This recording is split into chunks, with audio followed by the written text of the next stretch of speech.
You know, you've been cooped up a long time when you get excited about spreadsheets, but I found myself really excited about spreadsheets yesterday. The specific thing that got me excited was learning that you could get the current price of a stock. You don't have to type it in or go to a website and type it in manually, but you can have it retrieve that data. And after that, I learned that you can also have it calculate the percentage of each holding in your portfolio. What percent of my holdings is Apple? You can have it grab the dividend yield off the internet. You can calculate your profit and loss once you put in the price paid. And once you enter the shares, you can have it show how much equity you have in each holding. This is not financial advice. I'm not a financial advisor. I have a small percentage of our overall holdings that I manage to do some targeted strategies. Okay, let's take a look at the current price, how it functions, how you do that. So select the box, go over to the Sigma, and you can go down to Google Finance, and it throws in the initial code. What we're going to do is put in 2 quotation marks, and in between these we can put our ticker symbol. Since we have 4 of them, we're going to copy this. Right now it's an error because we didn't put in one, but if we just drag this down, we copy that initial code in, and then we can just type in the ticker in each quotation mark. AAPL. It's retrieving it. This is Tesla, right? TSLA. You don't even have to do capitals. Gold. Let's put some gold in the portfolio. And let's balance it out with some international emerging markets. EMQQ.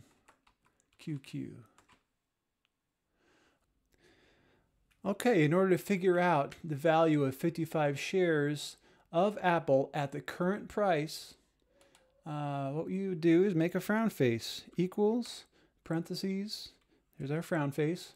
I can either click on this or type C2, asterisk for multiply, and this time I'm going to type D2, and then close it up with a bracket and enter. And so as the stock price changes, it will recalculate and tell you the total. All right, I went through that for the rest of the portfolio, and you see it's not showing it as dollars, it's just a number. We can have it express this in dollars if we just go up to format and change it from number down to currency. Next, we're going to total up our portfolio. So that would be, I'm going to use this menu over here, back to our friend Sigma, the sum. And then I'm just going to click, hold, and then swipe down, let go, and return or enter. In order to figure out how much cash I have left over, that would just be merely an issue of subtraction. So it would be our budget, click on that, minus, I click on that, and then close it up with a bracket, return. So if I had 1,500 shares instead, I would be over budget by this.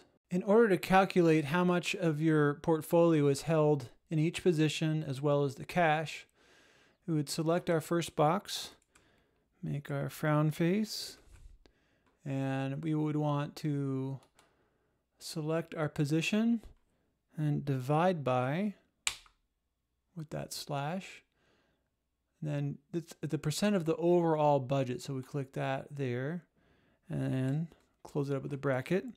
And it might come up with something that doesn't look right.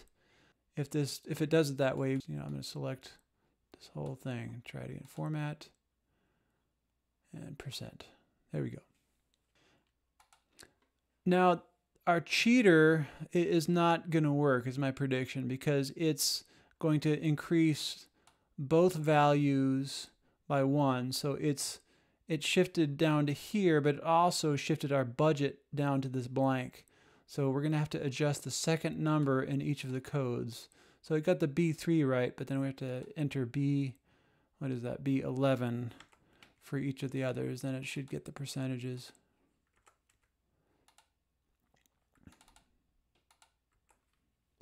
And then let's say I'm going to copy this and paste it to the cash. Again, it's going to goof it up, but it should be B9. Yeah, that's right. And then our B11.